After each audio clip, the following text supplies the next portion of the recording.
With the advent of HD SLRs, shooting with an open f-stop has become extremely common. But in this shot, you can't see the background.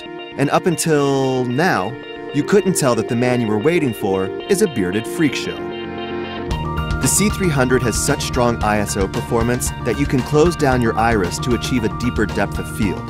This can allow your backgrounds to be more present in the frame, which is especially useful when shooting against iconic backgrounds that relate to your story. This was shot at 1250 ISO, and you can see how little noise is present in the frame. Even at 5000 ISO, noise is very much under control. At 20,000 ISO, noise is texturally present, but the noise looks more like film grain than video noise. This guy is upset because he dropped his ice cream cone and he's not handling it like a man. He's moving around so much that he's hard to keep in focus at an open stop. Our grumpy focus pooler has no chance of nailing this shot at an open 1.2 stop on our 85mm lens. But when we stop down the lens to a 5.0, the focus pooler has a better chance of keeping things in focus. Also, the backgrounds are more visible in this shot. How was the shot, James? Fucking actors. These shots were done handheld with an 85mm lens. Shooting this way on an HD SLR would have been impossible due to image skew and wobble. With the EOS C300's new sensor, you can shoot aggressively and move the camera like a madman. We mounted an HD SLR alongside the C300 on the same head, with the same lens, at the same time. Basically, the same everything, to test how wobbling the head would affect the image.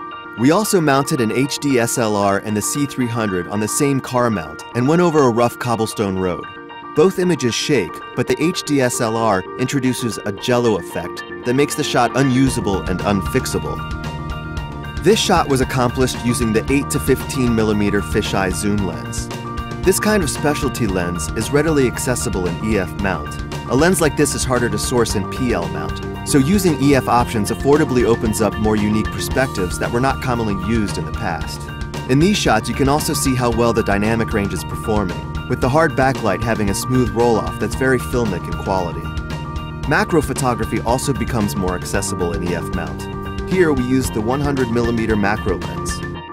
Using Canon's tilt and shift lenses, cinematographers now have an affordable lens set to create these unique perspectives that focus the viewer's attention.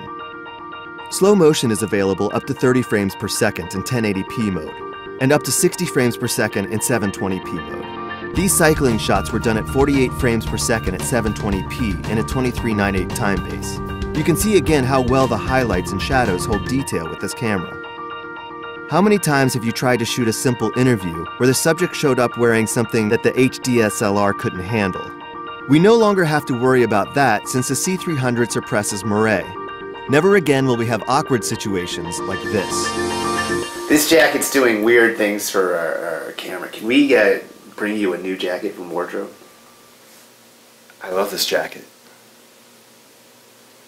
There are 8 gamma settings you can choose from. We've shot this extremely high contrast scene of an uncomfortable woman and a creepy man to show you how the different gammas react to this environment. The normal settings are meant to be viewed on a television. The Cine settings are meant to emulate the look of film. Cine 2 has softer contrast than Cine 1. EOS Standard emulates the look of HD SLRs. Canon Log sounds like a turd. It looks flat now, but it's meant to be color corrected later. What a pervert. Skin tone was a top priority for this camera. Here we can see how skin tones are affected by different gammas.